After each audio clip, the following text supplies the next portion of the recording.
수요일 이 시각 주요 뉴스입니다. 뉴욕 증시가 7월 마지막 거래일 하락 마감했습니다. 미국 소비 지표가 부진한 가운데 FOMC 결과에 대한 관망이 짙어진 탓입니다. 다우지수는 0.49% 하락한 13,008.68로 S&P 500 지수와 나스닥 지수도 각각 0.43%, 0.21% 내렸습니다. 유럽 증시는 나흘 만에 소폭 하락했습니다. 기업 실적 부진과 FOMC 결과 관망이 매수세를 위축시켰습니다. 영국 증시는 1.02%, 독일과 프랑스 증시도 각각 0.03%, 0.88% 내렸습니다. 국제 유가는 FOMC에서 경기 부양 조치가 나오지 않을 것이란 전망에 이틀 연속 내렸습니다. WTI는 1.9% 내려 배럴당 88달러 6센트로 거래를 마쳤습니다. 미국의 6월 소비자 지출이 소득 증가에도 불구하고 전월보다 0.1% 줄어 예상치를 밑돌았습니다. 반면 7월 소비자 신뢰 지수는 65.9로 예상보다 큰 폭으로 상승했습니다. 유로존 6월 실업률이 11.2%로 2개월 연속 사상 최고치를 기록했습니다. 특히 25세 이하 청년 5명 중 1명 이상이 일자리를 찾지 못했으며 스페인과 그리스는 2명 중 1명 이상의 젊은이가 실업자인 것으로 나타났습니다. 네, 안녕하세요. 굿모닝 대박예감 김보람입니다. 간밤 뉴욕 증시는 7월의 마지막 거래일 이틀 연속 하락으로 마감했습니다. FOMC 결과를 기다리면서 관망세가 짙어진 데다가 지표 또한 부진했기 때문인데요. 유럽 증시 또한 7월의 마지막 거래일 나흘 만에 상승세를 접으면서 마감했습니다. 한편 어제 국내 증시는 1840선에서 시작해서 1880위로 급등으로 마감했는데요. 네, 오늘 8월의 첫 번째 거래일 1900포인트를 이제 20포인트도 채 남겨놓지 않은 상황입니다. 오늘 어떻게 전개될 것인지 굿모닝 대박예감에서 자세하게 살펴드리도록 하겠습니다. 네, 그리고 이제 서울경제TV를 KT 올레 IPTV를 통해서도 시청하실 수 있습니다. 채널은 184번이고요. 앞으로도 더 큰 관심 부탁드립니다. 네, 그럼 오늘 굿모닝 대박예감 첫 번째 순서는 인백스 투자자문 이현민 본부장과 함께합니다. 안녕하세요. 네, 안녕하십니까. 네, ECB와 독일 중앙은행 간의 갈등이 커지고 있다고 하는데요. 어떤 내용인지 자세하게 들어보겠습니다. 그렇습니다. 현재 ECB가 정책적인 네. 고려를 내놓을 수 있는 그런 카드에 대해서 네. 계속적으로 현재 반대 입장을 개진하고 있는데요. ECB가 이일 있을 정례 금융통화위원회에서의 정책 결정이 다소 현재 어려운 국면으로 빠지지 않느냐라는 시장의 의구심이 나타나고 있습니다. 이런 부분에서 오늘 유럽 증시도 그동안의 랠리를 접고 소폭 하락세로 나타났는데요. 이런 우려가 시장에 그대로 들여왔다라고 볼 수가 있겠습니다.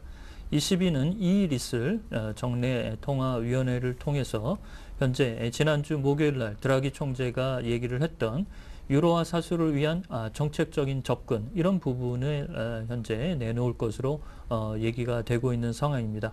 특히 ECB 드라기 총재는 스페인과 이탈리아 등 재정위기국의 국채에 대해서 매입 의사를 현재 강력하게 피력을 하고 있지만 독일의 중앙은행인 분데스방크의 옌스 바이트만 총재는 원칙적으로 반대 입장을 고수한다라는 기존의 입장을 다시 재차 확인하고 있고요. 쉐이블러 재무장관도 이에 대해서 반대 입장을 다시 개진하는 등 그 ECB와 분데스방크와의 갈등 양상이 크게 올라오는 그런 흐름이라고 볼 수가 있겠습니다. 또한 ECB의 집행위원인 노보트니 의원이 제의한 ESM 유로 안정화기구의 은행 면허 부여안도 현재 반대 입장을 분데스방크가 명확하게 개진하고 있어서 ECB가 이런 내용들을 추가로 설득해낼 수 있을지 드라기 총재의 입에 관심이 더욱 모아진다고 볼 수가 있겠습니다. 네, 이제 ECB가 특별한 대응 방안을 내놓지 못한다면 이제 정체성 문제로까지 거론될 수 있을 것 같은데요. 어떻습니까? 그렇습니다. 예. 지금까지 나온 얘기로는 이 드라기 총재의 그 발언 이런 내용들이 분데스방크나 독일의 내용과 물밑 접촉이 없는 상태에서 독단적으로 발언이 나왔다라는 것이 시장에서 현재 회자되고 있는 내용입니다. 그렇지만 ECB가 현재 가지고 있는 그 정체성 문제 이런 부분은 회원국 지분에 따른 연합체 성격을 가지고 있기 때문에 실질적으로 태생적인 한계점을 지니고 있다고 볼 수가 있겠습니다. 특히 이 지분의 가장 많은 부분을 독일이 21.9%를 가지고 있기 때문에 독일의 의사를 존중할 수밖에 없는 상태인데요. 전임 총재인 장클로드 트리셀 총재는 물가 관리에 역점을 두었지만 드라기 총재는 유로존의 위기 극복 방안 이런 점에서 현재 적극적으로 여러 가지 그 방안을 모색하고 있는데 역시 분데스방크의 현재 흐름 이런 부분에서 조율 이런 것이 현재 문제점으로 드러나고 있는 그런 내용이라고 볼 수가 있겠습니다. 네, 한편 미국의 6월 개인 소비 지출은 전월과 같은 수준에 머물렀다고요? 네. 개인 소비 지출이 네. 증가하지 않는다면 미국의 경기 둔화 이런 부분도 우려가 커진다라고 볼 수가 있겠습니다. 미 경기의 70%를 차지하고 있는 개인 소비 지출이 6월 달 수치도 5월 달 대비 현재 보합 수준에 머문 것으로 집계가 됐습니다. 5월은 4월 대비 0.1% 소비 지출이 감소를 했지만 6월은 이보다는 조금 더 상승세가 나타나기는 했습니다만 현재 보합 수준에 머무른 것을 보면 상당히 미약하다라고 볼 수가 있겠습니다. 특히 개인 소득 부분은 0.5% 증가에 그쳤는데요. 6월 저축률을 보면 4.4%로 집계가 되면서 현재 개인 소득이 늘어나는 속도보다 저축을 하는 속도가 더 늘어나고 있다는 점이 특징이라고 볼 수가 있겠습니다. 이런 부분에서 개인들은 향후 경기 전망을 낙관하지 못하고 있고 고용 부분 이런 부분에 불안이 남아있기 때문에 소비 지출의 정체 양상은 당분간 좀 더 이어지지 않을까라고 불안한 양상이 나타나고 있는 상태라고 볼 수가 있겠습니다. 네, 하지만 7월 소비자 신뢰 지수는 개선됐다면서요? 네. 그러니까 그 경제 지표의 내용들을 보면 엇갈리게 계속 나오는 부분이기 때문에 실제적으로 선행 지표와 후행 지표의 동질성이 현재 나오지 않는 그런 흐름인데요. 7월 소비자 신뢰 지수, 선행 지표 성격이 강한 이런 흐름은 비교적 개선세가 나왔습니다. 소비자 신뢰 지수 7월 수치가 65.9로 집계가 됐는데요. 예상치인 61.5보다는 현재 좋은 수치가 나왔고 6월 62.9 대비해서도 다소 현재 개선세가 나타났습니다. 이런 부분은 유가의 하락에 따른 에너지 가격의 개선, 그 다음에 주택시장이 부분적이지만 회복 추세를 보이고 있다는 점이 이 소비자 신뢰 지수가 다소 개선된 배경으로 현재 풀이가 되고 있습니다. 그렇지만 향후 전망에 대해서는 신중론과 낙관론이 현재 팽팽하게 맞서고 있다는 점, 이런 점에서 경기의 호전 추세는 다소 현재 불투명한 부분이라고 볼 수가 있겠습니다. 네, 한편 도이치방크는 분기 실적 부진으로 인원 감축 계획을 발표했다고 하는데요. 기업 실적은 어땠습니까? 네. 유로존 은행들의 특히 대형 은행들의 실적들은 별반 현재 좋지 않은 내용들이 그대로 나오고 있는데요. 스페인의 산탄데르 은행도 2분기 실적이 좋지 않았고 오늘 새벽에 발표했던 독일의 도이치방크도 2분기 순이익이 46%나 감소하는 아주 부진한 양상이 나타났습니다. 또한 스위스의 대형 은행인 UBS도 순이익이 58%나 감소하면서 유로존 대형 은행들이 여전히 열악한 영업 환경에 현재 놓여 있다라고 볼 수가 있겠고요.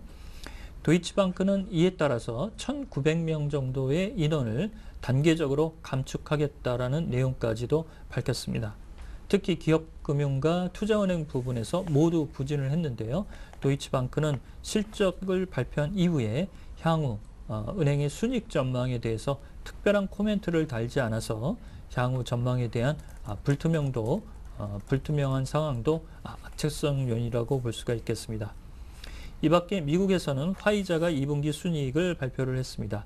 2분기 순이익은 30여 5천만 달러로 순이익은 전년 동기 대비 25%나 증가하는 호실적을 내보였고요. 그 다음에 미국의 보험사 미 증시가 끝난 이후에 순이익을 발표를 했는데요. 2분기 순이익이 4억 2,300만 달러로 주당 순이익이 86센트를 기록을 했습니다. 전년 대비 매출은 2.4%가 올랐고요. 전년 동기 대비해서는 순손실 규모에서 흑자로 전환한 그런 흐름입니다. 네, 그런데 그리스의 8월 가용 현금이 고갈될 가능성도 커지고 있다면서요? 네. 지금 이제 네. 24일 날 실사단과 회담을 통해서 전체적인 그 긴축 규모 이런 부분에 대강의 내용은 현재 확인이 되고 있는데요. 세부 내용 중에 15억의 추가적인 긴축안에 대한 세부 항목에 대해서 현재 이견이 두드러지고 있어서 8월 현재 트로이카 실사단이 현금 대출에 대해서 전향적으로 이를 검토할 수 있다라고 얘기를 하고 있지만 구체적인 지급 시한은 현재 내놓지 않고 있는 상황입니다. 그렇지만 그리스 정부는 8월 만기 도래하는 국채가 약 32억 유로 정도가 현재 상정이 되고 있는데요. 현재 국고에 돈이 이 정도가 남아있지 못한 것으로 현재 파악이 되고 있습니다. 따라서 그리스는 ECB에 적극적으로 긴급 자금 대출을 요구를 하고 있지만 독일의 쇼이블레 장관이 이미 밝힌 말처럼 긴축 이행에 대한 약속을 구체적으로 이번에 새로 들어선 연정이 이에 대해서 약속을 지키는 내용을 담보하지 않는다면 추가적으로 9월 전까지 구제금융의 집행은 없다라고 못을 받고 있어서 그리스의 형편이 이래저래 현재 고민거리라고 볼 수가 있겠습니다. 네, 알겠습니다. 네, 오늘은 중국의 7월 PMI도 발표가 됐는데요. 어떻게 예상하십니까? 네. 네. 그 HSPMI 지수가 8개월 연속 하락하다가 조금 돌아섰죠. 그런 점에서 중국 정부가 그 제시하는 중국의 제조업 PMI도 이번 달에는 조금 상승하지 않을까 이런 기대가 좀 남아있다라고 볼 수가 있겠습니다. 현재 13명의 주요 경제 전문가 이코노미스트를 선문으로 로이터가 조사한 바에 따르면 평균치는 약 50.3 정도로 현재 레인지에 들어와 있는 상태입니다. 이는 6월에 50.2보다 0.1% 1포인트 올라간 수치인데요. 소폭 상승세는 유지할 것으로 현재 기대를 하고 있는 상태입니다. 지난 7월 HSBC PMI 제조업 지수가 49.5를 기록했고 이것이 이제 8개월 만에 반전에 성공했다는 점이 7월 제조업 PMI 지수에 대해서 긍정적인 흐름의 시각이 나타난다고 볼 수가 있겠고요. 두 번에 걸친 금리 인하 카드 이런 부분에서 다소 제조업체의 대출이 좀 늘고 있고 중국의 인민은행이 지난주와 이번 주 빠르면 이달 내에 지준율 인하 카드도 현재 검토하고 있다는 점, 이런 점은 시장에 그 중국 증시를 조금 버팀목으로 돌려 세울 수 있는 현재 그 기재 그런 내용이라고 볼 수가 있겠습니다. 네, 알겠습니다. 네, 지금까지 인백스 투자자문의 이현민 본부장과 함께했습니다. 말씀 잘 들었습니다. 고맙습니다.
네, 이어서 간밤 마감된 글로벌 증시 영향에 따른 오늘 국내 증시 흐름과 함께 전일장 국내 증시 이슈 자세하게 살펴드리도록 하겠습니다. 네, 오늘 두 분의 전문가 모셨는데요. YG인베스트 신규환 대표 그리고 샘플러스 이상로 전문위원 모셨습니다. 두 분 안녕하세요. 네, 안녕하십니까. 반갑습니다. 네, 먼저 신규환 대표님과 함께 간밤 마감된 글로벌 증시 정리해 보겠습니다. 유럽과 뉴욕 모두 내렸는데요. 네, 우선은 미국 증시와 그리고 유럽 증시 같은 경우에는 하락세로 마감을 하였습니다. 예. 소비 관련된 경제 지표 부진했다는 우려감 그리고 FOMC 회의를 앞두고 관망세적인 분위기가 짙으면서 소폭 하락세 보였는데 다우지수 같은 경우에는 전일 대비 64.33포인트 하락했습니다. 0.49% 하락한 13,008.68로 장을 마쳤고 나스닥 지수 같은 경우에도 6.32포인트 0.2% 하락 흐름 보이면서 2,939.51을 기록을 하였습니다.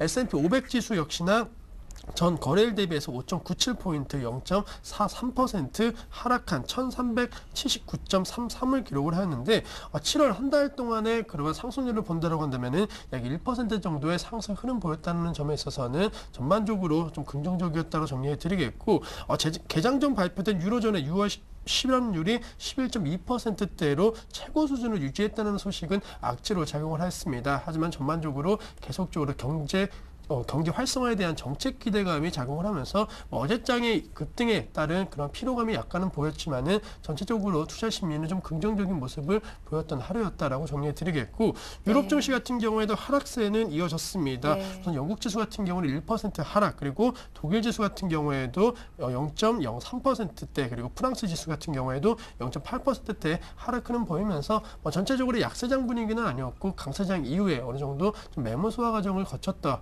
그러한 하루였다라고 정리해 드리겠습니다. 네, 이렇게 뉴욕과 유럽 증시 모두 내렸는데요. 8월의 첫 번째 거래일 오늘 국내 증시에 어떠한 영향을 미칠 것인지 이상로 전문위원님 어떻게 보십니까? 네, 일단 어제 가파른 상승이 있었습니다. 그만큼 어제 좀 많이 올랐고요. 그래서 일단 오늘 장을 한번 예상을 해본다면요. 뭐 유럽 증시나 뭐 지금 같은 경우에는 미국 증시 같은 경우에 특별한 이슈가 없었죠. 그만큼 약간은 뭐 FOMC 회의나 아니면 뭐 유럽의 통화기금 정책 그 단계를 지금 아직까지 조금 대기하는 수순이다. 그렇게 보시면 좋겠고요. 그래서 오늘 같은 경우에는 뭐 쉽사리 예측하기가 조금 곤란할 것 같습니다. 그래서 뭐 어떻게 말씀을 좀 못 드릴 것 같고 일단은 뭐 어제 말씀드렸던 것처럼 일단 1850을 지지를 하는 것을 보고 난 다음에 지금 강하게 돌파하는 흐름이 나타나는데요. 지금 같은 경우에는 오늘 같은 경우에도 1900선 정도에 한 번 더 도전을 할 수도 있고요. 그래서 1900선이 그 다음에는 또 다시 저항선으로 좀 작용하고 있다. 그렇게 보실 수가 있겠고 그 부분을 조금 명심하고 투자를 하시자 그렇게 말씀을 드리겠습니다. 그래서 일단은 지금은 뭐 1850이 저점이 되겠죠. 그리고 지금은 대신에 우상향하는 패턴일 확률이 상당히 높고요. 그래서 지금 주봉상으로 대신 아직까지 추세는 확실하게 완전 우상향 패턴으로 꺾인 건 아니다. 그렇게 말씀을 드리겠습니다. 그래서 1900선에 자세히 보시면 1900선이 지금 두 번째 되는 모습인데 어느 정도 세 번째 될 때 뚫어줘야 된다. 그렇게 말씀을 드릴게요. 그래서 조금 중요한 위치에 놓여 있는 상태다. 그래서 밑으로 저점은 1850이 되겠죠. 그리고 위로는 1900을 한번 생각하시면서 투자를 하시자. 그렇게 말씀을 드리겠습니다. 네, 말씀드렸다시피 오후장의 상승폭이 더 급격하게 늘어나서 장중에는 1896포인트까지 다녀왔습니다. 그렇다면 전일장 어떻게 흐름이 이어졌는지 좀 더 자세하게 신규환 대표님과 얘기를 나눠보겠습니다. 네, 우선은 양시장 모두 급등세로 마감을 하였습니다. 물론 뭐 코스닥 같은 경우에는 0.4% 상승에 그쳤지만은 거래소 같은 경우에는 2% 넘는 급등세 보였는데 코스피 같은 경우에는 38포인트 올랐습니다. 1881.99에서 마감하는 모습 보였고 코스닥 같은 경우에는 0.4% 상승 흐름 보이면서 467.61에서 마감하는 모습 보였습니다. 우선은 스페인이 국제 입찰에 성공했다는 소식과 그리고 여러 가지 21을 비롯한 유동성 공급했다는 기대감이 나타나면서 외국인들의 매수세가 상당히 눈에 띄었다라고 정리해 드리겠고 외국인 같은 경우에는 약 6천억 원 넘는 매수 우위를 기록을 했습니다. 기관 같은 경우에도 5천억 원 넘는 매수 우위 보였지만은 지수가 급등하면서 개인 같은 경우에는 약 1조 원 가까운 매도 물량이 나오면서 전반적으로 좀 시각적인 측면, 중장기적인 시각에 있어서는 약간은 수급 주체별로 좀 다른 모습으로 하루가 마감됐다라고 정리해드리겠고, 코스닥 같은 경우에는 개인과 외국인의 매수세가 지수를 좀 이끌어주는 모습 보였습니다. 개인이 80억 원, 그리고 외국인이 90억 원 매수, 반면에 기관 같은 경우에는 180억 원 매도를 보이면서 전반적으로 외국인에 대한 순매수는 코스피와 코스닥에서 이어졌던 그런 하루였다라고 정리를 해드리겠습니다. 네, 이제 전일장 업종별 흐름도 한번 살펴보겠습니다. 전일장에서 강세를 보였던 업종, 약세를 보였던 업종.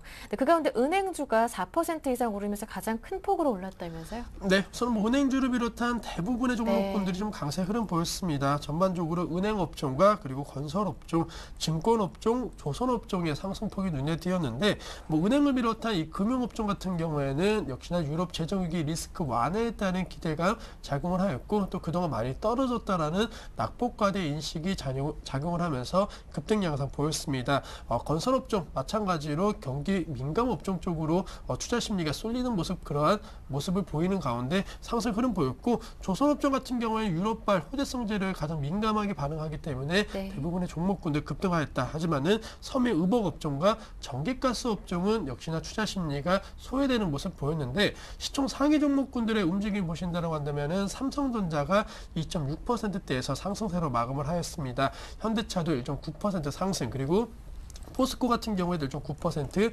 기아차가 2.7%대, 현대모비스는 0.1% 상승 흐름 보였고, LG화학 같은 경우에도 2.2%대, 그리고 현대중공업이 6.6%, 신한지주가 2.1%, SK이노베이션이 1.9%대에서 상승세 마감하였습니다. 하지만 삼성생명 같은 경우는 0.2% 하락, 그리고 한국전력도 0.7% 하락 흐름 보이면서 전형적인 강세장의 흐름을 보이면 그런 가운데 시총 상위 종목군들 대부분 급등세로 마감했다라고 정리해 드리겠습니다. 네, 이렇게 업종별 흐름을 정리해봤는데요. 좀 전에 화면에도 나갔듯이 삼성전자가 나흘 연속 오르면서 130만 원을 돌파했고요. 그리고 그동안 많이 눌렸었던 조선주들이 큰 폭으로 오르는 모습인데, 어제 업종별 흐름 가운데 어떠한 종목들이 이슈였습니까?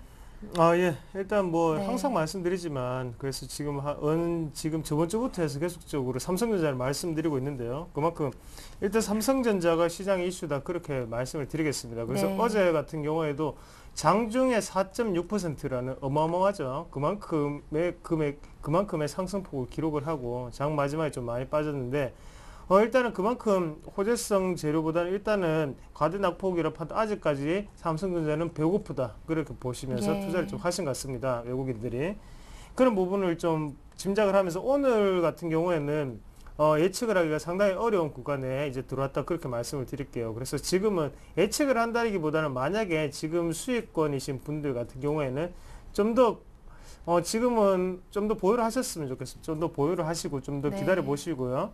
난 다음에 그렇게 판단을 한번 해보시자, 그렇게 말씀을 드릴게요. 그래서 일단 삼성전자 같은 경우에는 시장과는 지금 분위기로는 반대로 갈 수도 있다, 그렇게 말씀을 좀 드리겠고요. 그래서 그만큼의 지금 평균 이상의 지금 주가 추이를 보이는 거는 삼성전자가 유일하지 않겠다, 그렇게 말씀을 드릴게요. 다른 종목군들을 한번 보시면 그렇게 일단은 많이 빠졌던 것도 있었고, 그만큼 유럽 글로벌 경제 위기가 어느 정도 회복된다는 그런 가정하에 지금 올라가고 있는 것이고, 삼성전자 같은 경우에는 꾸준히 실적이 나는 면이 있었죠. 그리고 실적적인 부분이 계속적으로 사상 최대를 기록했을 거예요. 그런 부분이 있기 때문에 약간 좀 더 홀딩하시자, 그렇게 말씀을 드리겠습니다.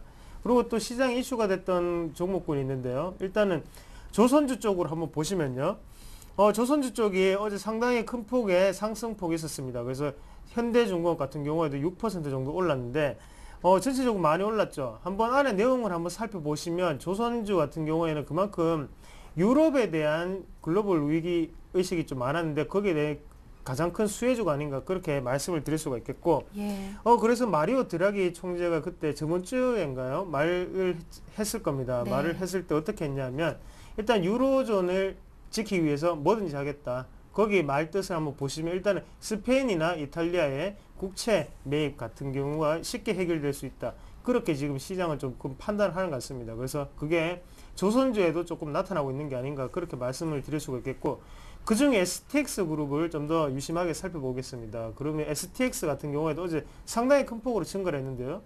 그만큼 회사 내부적으로는 재무 구조적인 변화도 좀 거치고 실적적인 부분도 약간은 좀 좋아졌지만, 시장이 판단할 때는 아직까지 조선업종 그리고 STX는 더더욱 이르다, 그렇게 판단했지만요. 어제 같은 경우에는 강하게 상승을 했었죠. 그런 부분 자체가 어느 정도는 불확실성 자체 좀 해소되었다. 그렇게 말씀을 드릴 수가 있겠고, 일단은 지금 시장을 한번 보시면 조선업종 같은 경우에도 업종 자체가 그만큼 실적도 안 나오는 부분도 있었고요. 대신 네. 지금은 3분기, 4분기에 대한 기대감으로 많이 올라가고 있다. 그래서 유럽에 대해서 수주 감소량이 상당히 눈에 띄었는데요. 그 부분에 대해서 어느 정도는 기대감을 좀 갖게 하는 조선 업종이 아니었나 그렇게 말씀을 드릴 수가 있겠습니다. 네, 이렇게 어제 형님인 코스피가 2% 이상 뛸 때 아우인 코스닥은 거의 제자리 걸음이었습니다. 강보합 정도였는데 업종별 흐름 코스닥 살펴볼게요. 네, 코스닥 같은 경우에는 일반 전기전자 업종의 강세가 네. 상당히 눈에 띄는 모습 보였습니다. 전반적으로 전차군단의 그러한 상승이 코스피 시장에서 나오면서 관련 업종과 종목 쪽으로도 코스닥 시장 좀 강세 흐름 나오는 모습 보였고, 제약업종 역시나 좀 강세 흐름 보였습니다. 또한 비금속 업종 역시나 상승 흐름 보였지만은 의료정밀 업종 같은 경우는 하락, 그리고 운송 업종과 통신 서비스 업종도 각각 하락 흐름 보였습니다.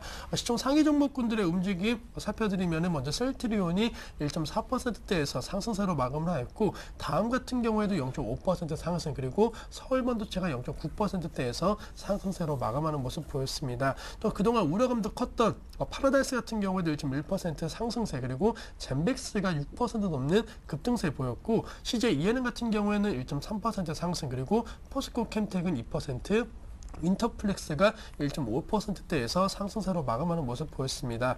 그 밖에 시장 같은 경우에도 5% 넘는 급등세, 그리고 공푸존이 0.5% 상승, 그리고 성우하이텍이 1.9% 상승 흐름 보였지만은 하락한 종목 같은 경우에는 안랩이 1.9% 하락세 마감했습니다.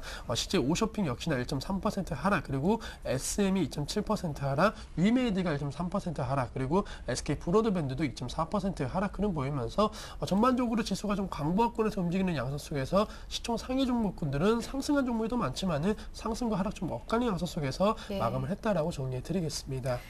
네, 그렇다면 어제 코스닥 가운데서 눈에 띄는 종목은 어떤 것들이 있었습니까?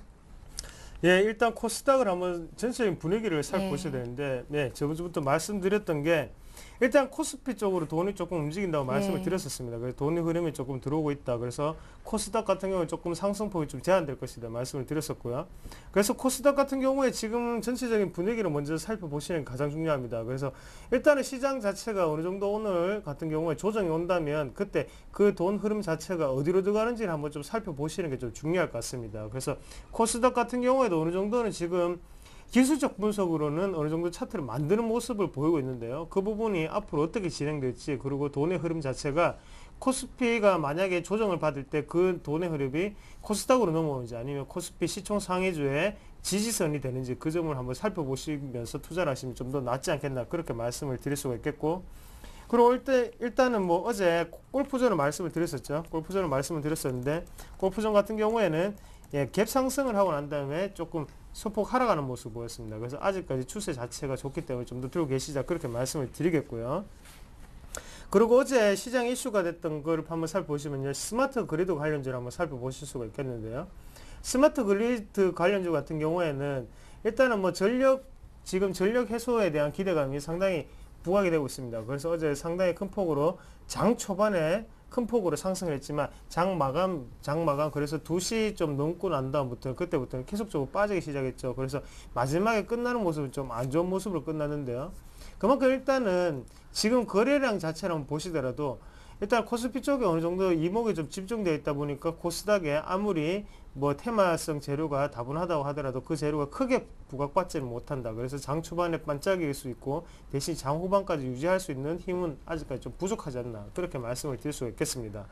그리고 한 가지 더 보시면요. 아이컴포넌트라는 종목을 한번 보실 수가 있겠습니다. 아이컴포넌트 같은 경우에는 일단 삼성전자의 플렉시블 디스플레이 협력사인데요. 그만큼 일단 삼성전자가 경기도 평택에 산업단지가 입주가 확정이 됐습니다. 그 부분에 있어서 어느 정도는 지금 플렉시블 디스플레이 업체를 거기서 이제 만드는 건데 거기에 대해서 아이컴포넌트가 수혜를 받을 것이라는 전망에 어느 정도 상승폭을 했고요. 그리고 하이셀이나 그리고 이젠텍 같은 종목군도 어제는 상승을 했습니다. 그 이유가 삼성전자가 이젠텍 같은 경우에는 본사가 평택에 있다는 이유로 이제 상승을 했고요. 그리고 하이셀 같은 경우에는 삼성전자가 입주하는 거기에 대해서 같이 부동산을 가지고 있다. 그렇게 돼서 이제 상승을 했습니다. 그런 부분은 꼭 참고를 하시고 좀 투자를 하시자. 그렇게 말씀을 드리겠습니다.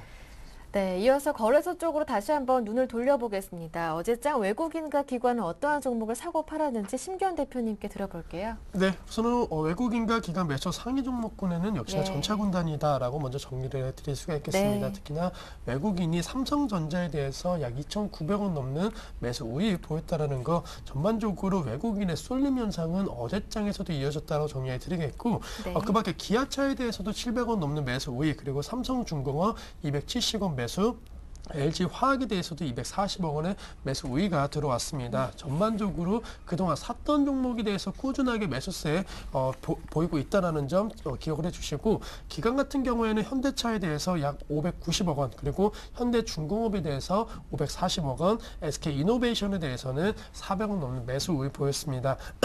반면에 외국인 기관 매도 상위 종목 같은 경우에는 외국인은 GS에 대해서는 약 88억 원 매도 우위 보였고, 현대건설이라든가 호텔신라, KT 같은 종목에 대해서도 매도세 보였습니다.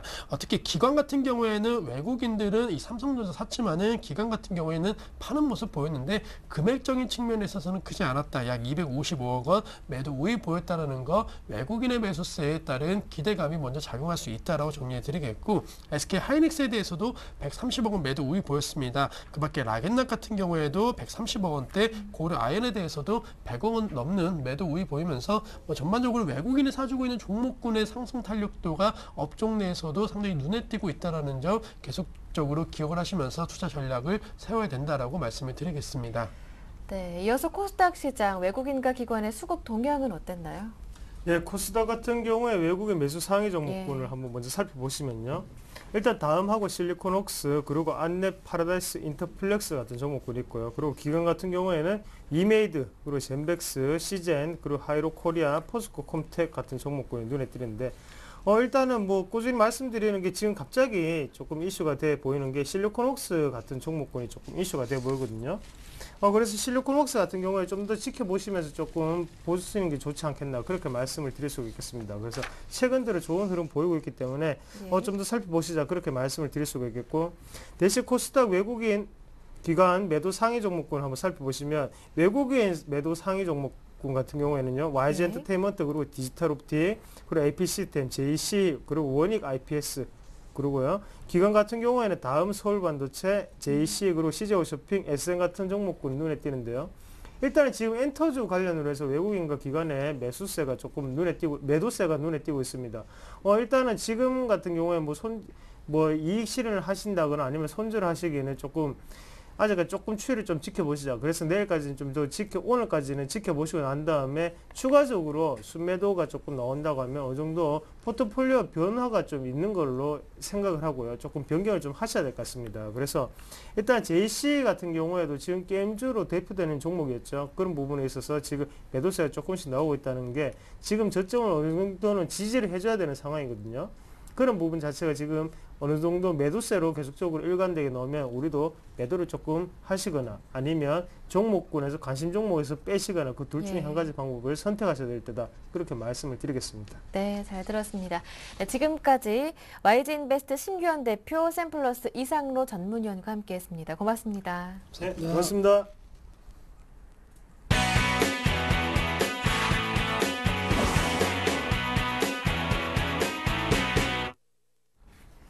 네, 이어서 어제장 이슈를 보였던 종목을 찾아보고요. 매매 전략까지 꼼꼼하게 세워보겠습니다. 샘플러스 김형근 전문위원 연결돼 있습니다. 안녕하세요. 안녕하십니까. 네, 오늘 소개해 주실 종목 어떤 건가요? 예, 전일 삼성전자가 130만 원을 넘어섰죠. 예. IT 전차군단의 강세와 시총의 상위 종목들이 상당히 좀 강세를 보여주면서 시장이 좀 강세를 보여주고 있는데요. 네. 제가 최근에 이제 좀 이슈 종목을 소개해드리는 종목들이 거의 대부분 좀 삼성전자하고 관련된 종목들이었던 것 같습니다. 오늘도 역시나 마찬가지로 관련해서 삼성전기라는 종목, 어제 장중에 거의 5% 가까운 또 상승을 좀 보여줬었는데요. 그 종목을 좀 체크를 해드리도록 하겠습니다. 2분기 실적적인 부분을 보자면 어닝 서프라이즈 실적을 좀 발표를 했습니다. 매출액 같은 경우가 전년 동기 대비해서 한 36% 정도 증가를 하게 됐고요. 영업이익 같은 경우는 전년 대비해서 한 128% 정도 큰 폭의 성장을 보여줬습니다. 그러한 또 이유적인 부분을 보자면 바로 이제 직접적인 이유는 갤럭시 S의 출하량 증가 부분이죠. 이러한 부분에 따라서 관련 부품인 NLCC라든가 기판이라든가 카메라 모듈, 뭐 이런 부분에서 출하량이 좀 증가되면서 이 부분이 실적 호조로 좀 이어진 이런 부분을 좀 판단을 할 수 있을 것 같습니다. 이러한 추세는 이제 하반기로 갈수록 계속 지속이 되리라고 보고 있습니다. 삼성전자의 스마트폰 출하량이 2분기 때 한 5천만 대 정도가 됐었는데요. 3분기로 가면서 이 부분은 거의 6천만 대 가까이 좀 증가가 예상이 되고 있습니다. 그렇기 때문에 그 관련된 그런 부품들의 앞으로도 실적의 호조가 좀 기대가 되고 있습니다. 그리고 동사 같은 경우에는 삼성전자에만 부품을 공급하는 게 아니라 삼성전자에 한 45% 정도 부품을 공급하고 있고요. 애플에도 한 30% 이상을 공급을 하고 있습니다. 부품을. 그러다 보니까 아이폰 5가 곧 출시를 앞두고 있는데 관련해서 그러한 부품 매출이 더 증가할 것이기 때문에 실적의 상승폭은 하반기로 갈수록 더 커지지 않을까 이렇게 좀 전망을 해봅니다. 앞으로 이제 삼성이나 애플의 어떤 스마트폰의 고성능화 그리고 뭐 슬림화 이러한 경쟁이 또 앞으로 계속 격화될 거기 때문에 그러한 주요 부품에서 어떤 기술적 우위를 확보하고 있는 동사의 지위는 점점 더 좋아질 것이다 이런 판단을 또 하고 있고요. 그리고 경쟁사 같은 경우는 일본의 주로 경쟁사가 가지고 있는데요. TDK라는 업체가 있습니다. 삼성전자 MLCC 부분에서 상당히 경쟁을 하고 있는 그러한 업체인데 일본의 그러한 업체들이 현재 지금 수익성이 좀 악화되고 있고 또 제품 믹스 이런 부분이 좀 악화되면서 시장 지배력이 좀 축소가 되고 있는 그런 상태죠. 적자를 보고 있는 회사도 있고요. 일부 업체 아까 말씀드린 TDK 같은 경우는 일부 그런 생산 라인도 가동을 좀 중지한 것으로 이렇게 파악이 좀 되고 있습니다. 그래서 앞으로 이제 좀 더 시간이 갈수록 삼성전기가 이런 시장 지배력을 더 확대해 나가는 이런 부분을 좀 기대를 해볼 수 있을 것 같습니다. 차트를 좀 보시면 어제 좀 강한 그러한 양봉을 좀 형성을 해줬고 거래량도 상당히 좀 강한 장대 거래량 이렇게 수반이 좀 됐습니다. 좀 주봉을 보시면 사실 동일목 같은 경우는 좀 긴 시간 동안 10만 원과 11만 원 사이의 어떤 박스의 흐름을 좀 보여줬죠. 상당히 좀 한 4개월 정도 그 정도 가격선을 계속 유지를 좀 시켜준 모습인데요. 이번에 다시 한번 이런 11만 원 선 돌파를 위해서 상단 부위로 좀 향하는 그러한 흐름이 나타나고 있습니다. 그래서 이제 이 종목 같은 경우는 단기적으로도 접근이 가능하고 좀 중장기적으로도 접근이 가능한 것 같습니다. 매매 전략을 좀 말씀을 드리면 매수가 같은 경우에는 뭐 전일 종가 이하에서 10만 5천 원 선 정도에서 매수가 가능할 것 같고요. 목표가는 11만 5천 원 1차적으로 손절가는 9만 5천 원 제시를 해드리고요. 그 외에 이제 매매를 좀 시장에 좀 참여를 하시면서 판단을 좀 하시는 분들은 주가가 만약에 10만 원 이하로 또 내려온다면 그 시장의 뭐 흐름도 중요하겠지만 뭐 그때부터 또 다시 매수를 해나가도 되는 단기적으로 11만 원 선에서 트레이딩을 하시고 매도를 하시고 다시 재접근하고 이러한 전략도 유효합니다. 이렇게 정리를 좀 해드리도록 하겠습니다. 네, 첫 번째 관심 종목으로 삼성전기 전략까지 세워봤고요. 또 다른 종목은 어떤 종목인가요?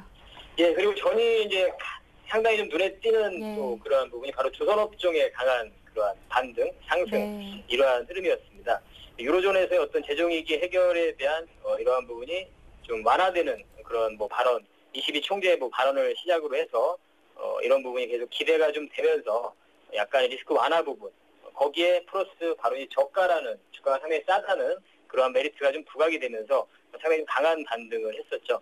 이러한 부분은 아까 제가 이제 저가라는 부분을 좀 강조를 해드렸는데 바로 월말에 어제 7월 말이었기 때문에 월말에 윈도우 드레싱 효과도 좀 있을 것이고요. 이런 부분이 기술적인 좀 반등을 주면서 단기적인 좀 반등을 준 게 아닌가. 결론적으로 좀 이러한 부분을 좀 조선업종에 대한 부분은 결론을 좀 말씀을 좀 드리고요.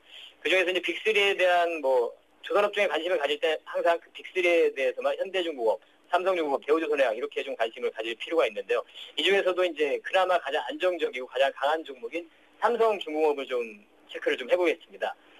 여타의 조선업종 같은 경우에는 연초 대비해서 사실 한 10% 정도 지금 현재 주가를 보자면 하락을 한 상태죠. 하지만 삼성중공업 같은 경우는 연초 대비해서 오히려 한 20% 이상 지금 상승을 한 상태입니다. 그래서 어떻게 보면 좀 밸류에이션 갭이 좀 확대가 됐죠. 다른 조선업종 종목들보다는 좀 상당히 좀 상승을 했기 때문에 투자자 입장에서는 오히려 조금 주가가 좀 비싸다는 이러한 생각을 또 사실 할 수 있습니다. 하지만은 동사의 어떤 프로덕트 믹스 부분이 드릴십이라든가 좀 LNG선 이쪽으로 좀 비중이 높기 때문에 타 어떤 조선업종의 종목보다는 조금 상대적으로 좀 단순한 구조를 가지고 있습니다. 그리고 LNG선이라든가 초대형 컨테이너 이쪽에서 시장 점유율 뭐 세계 1위를 지금 확보를 하고 있는 상태이기 때문에 오히려 투자자 입장에서는 이익의 예측이 가능성 이 부분도 상당히 높은 편이고요. 그리고 이제 2013년도 내년까지 상반기까지 해서 수익성의 어떤 급격한 훼손의 가능성이 좀 낮은 상태입니다. 다른 기업보다. 그래서 오히려 이제 조선업종 종목에 관심을 가진다면 이런 삼성용업이라는 종목에 좀 관심을 가질 필요가 있다 이렇게 좀 말씀을 드리고요. 가장 조선업종의 종목 중에서 좀 안정적인 그러한 투자처가 될 수 있다 이렇게 좀 말씀을 드리도록 하겠습니다. 그래서 단기적으로 좀 접근하는 거는 제가 좀 트레이딩에 좀 자신이 있으신 분들은 단기적인 접근도 가능합니다.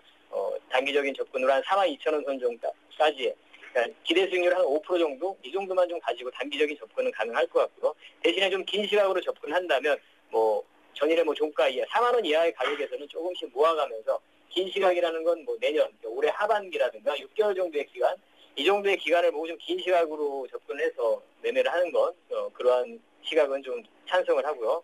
매수가는 따로 제시를 해드리지 않겠습니다. 그래서 긴 시각으로 좀 조선업종에 대해서도 어느 정도 좀 관심을 가져보자 이렇게 좀 정리를 해드리도록 하겠습니다. 네, 마지막 두 선주 가운데 삼성중공업까지 관심 종목으로 들어봤습니다. 말씀 잘 들었습니다. 고맙습니다. 예, 감사합니다. 네, 지금까지 샘플러스 김영근 전문위원과 함께했습니다.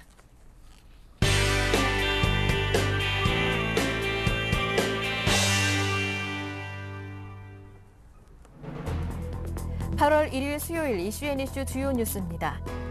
제1기획이 미국의 중견 광고회사인 맥키니 커뮤니케이션스를 인수했다고 밝혔습니다. 해외 광고회사를 인수해 현지화에 주력한다는 전략입니다. 버블7 지역의 아파트 낙찰가율이 평균 71%로 2006년 버블7이라는 명칭이 생긴 이후 최저치를 기록했습니다. 신세계그룹이 4천억 원을 투자해 경기도 의왕시에 교외형 복합 쇼핑몰을 짓습니다. 신세계는 2016년 이후 전국에 10곳을 더 확대하는 등 사업의 중심축을 교외형 쇼핑몰로 재정비하고 있습니다. 정부가 기름값 안정을 위해 도입한 알뜰 주유소의 휘발유 값이 전국 10개 광역시도에서 이른바 무폴 주유소보다 비싼 것으로 나타났습니다. 네, 오늘 이슈앤이슈는 서울경제신문 생활산업부 조성진 기자와 함께합니다. 안녕하세요. 네, 안녕하세요. 제1기획이 나이키와 소니 등 광고를 맡았던 미국의 중견 광고회사인 맥키니를 인수했다고 합니다. 전 세계 광고 시장의 32% 점유율을 차지하고 있는 미국 시장을 공략하기 위한 전략이라고 하는데요. 자세한 내용 들어보겠습니다. 네, 제1기획이 잇따라서 그 해외 광고 회사들을 인수하면서 글로벌 광고 사업을 강화하고 있는데요. 제1기획은 지난달 31일 미국의 중견 광고 회사인 맥키니 커뮤니케이션을 인수한다고 발표했습니다. 이를 통해서 해외 광고 마케팅 역량을 강화하고 세계 광고 시장을 개척하는 성장 동력으로 삼는다는 전략입니다. 1969년에 설립된 맥키니는 2012 칸 국제 광고제에서 올해 가장 효율적인 독립 광고 회사로 선정된 회사입니다. 뉴욕에서 개최되는 광고제인 원쇼, 세계 3대 광고제인 클리오 광고제에서 금상과 동상을 수상하기도 했습니다. 작년 매출은 3,700만 달러였습니다. 이번 인수는 이서현 제1기획 부사장이 김낙회 사장과 함께 세심하게 챙긴 것으로 알려졌습니다. 이 부사장은 2009년 말 제1기획 전무를 맡은 이후 해외 기업을 인수한 것은 이번이 처음입니다. 제1기획은 맥키니를 통해 현지에 적합한 글로벌 마케팅 전략과 제작 면에서의 역량을 동시에 강화할 계획입니다. 맥키니는 그동안 나이키, 소니 등 글로벌 브랜드의 마케팅을 맡았습니다. 제1기획은 맥키니의 현 경영진을 모두 유임시키기로 했습니다. 브리네거 맥키니 대표는 세계 4위 광고 그룹인 IPG에 속해 있는 암미라티 프리스 렌타스 시카고의 최고 경영자와 미국 광고협회 이사를 거치는 등 다양한 경력을 지닌 광고인입니다. 제1기획의 해외 광고회사 인수는 이번이 네 번째인데요. 2008년 영국 광고회사인 B&B를 인수했고 2009년에는 미국과 중국의 디지털 광고회사인 TVG와 OTC를 각각 인수했습니다. 제1기획은 맥키니 인수를 계기로 현지 마케팅 전략이 뛰어난 맥키니의 역량과 미국, 캐나다, 멕시코, 브라질을 거점으로 한 TVG의 디지털 사업 역량을 연계해서 세계 광고 시장의 32%를 차지하는 미국 시장을 적극적으로 공략한다는 방침입니다. 네, 이른바 버블7 지역 아파트 낙찰가율이 사상 최저를 기록했다고 합니다. 침체된 부동산 경기가 좀처럼 회복되지 않는 모습인데요. 강남, 서초, 목동 등 이렇게 학군이 좋은 지역의 불패 신화도 옛말이 된 것 같습니다. 자세한 내용 들어볼까요? 네, 그 낙찰가율이라는 것은 감정 가격 대비 그 경매에서 낙찰되는 가격의 비율을 말하는데요. 낙찰 가격이 최저치를 기록했다는 것은 그만큼 경매 시장에서 인기가 없었다는 의미가 됩니다. 오랜 주택 경기 침체로 버블7 지역 아파트들의 경매 낙찰가율이 사상 최저치를 기록한 것으로 나타났습니다. 31일, 지난달 31일 경매 전문업체 지지 옥션에 따르면 올해 1월부터 7월까지 서울 강남, 서초, 송파구, 목동, 분당, 평촌, 용인 등 버블 세븐 지역의 아파트 낙찰가율은 평균 71%로 집계됐습니다. 이는 2006년 버블 세븐 지역이 지정된 이래 가장 낮은 낙찰가율입니다. 2006년 당시 이들 7개 지역의 평균 낙찰가율은 93.8%였습니다. 6년 전보다 무려 22.8%포인트 하락한 것인데요. 2006년에는 버블 세븐 지역 가운데 송파, 분당, 평촌, 용인 등 4곳의 낙찰가율은 100%를 넘었지만 올해는 80%를 넘는 곳이 한 곳도 없을 정도로 부진한 상태입니다. 2006년 100.4%의 낙찰가율을 기록했던 송파구는 올해 76.9%로 하락했고 분당은 101.9%에서 75.8%로 평촌은 101.4%에서 79.1%로 각각 떨어졌습니다. 2006년 낙찰가율이 103.8%로 가장 높았던 용인시의 경우 올해 58.3%를 기록해 절반 수준에 그치는 충격적인 수치를 기록했습니다. 강남, 서초, 목동 등 학군이 좋은 지역의 불패 신화도 옛말이 됐습니다.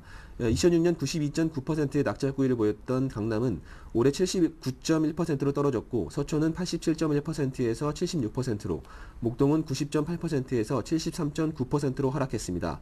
하유정 지지옥션 연구원은 버블세븐 지역이 지정되던 2006년은 낙찰을 받고 한 달 후 잔금을 낼 때까지 이미 집값이 올라있던 때라 경매 물건이 나오는 즉시 낙찰이 됐었는데 지금은 3번 정도 유찰돼야 응찰자들이 관심을 갖기 시작할 뿐더러 낙찰가도 보수적으로 적어서 예전의 절반 수준에서 낙찰되는 사례가 많다고 전했습니다. 네, 신세계그룹이 경기도 의왕시 백운호수 인근에 교회형 복합 쇼핑몰을 짓는다고 합니다. 2016년 개장을 목표로 무려 4천억 원을 투자한다고 하는데요. 어떤 내용인가요? 네, 의왕에 짓는 교회형 쇼핑몰은 신세계가 추진한 성장 동력으로 삼고 있는 교회형 쇼핑몰의 5번째 프로젝트인데요.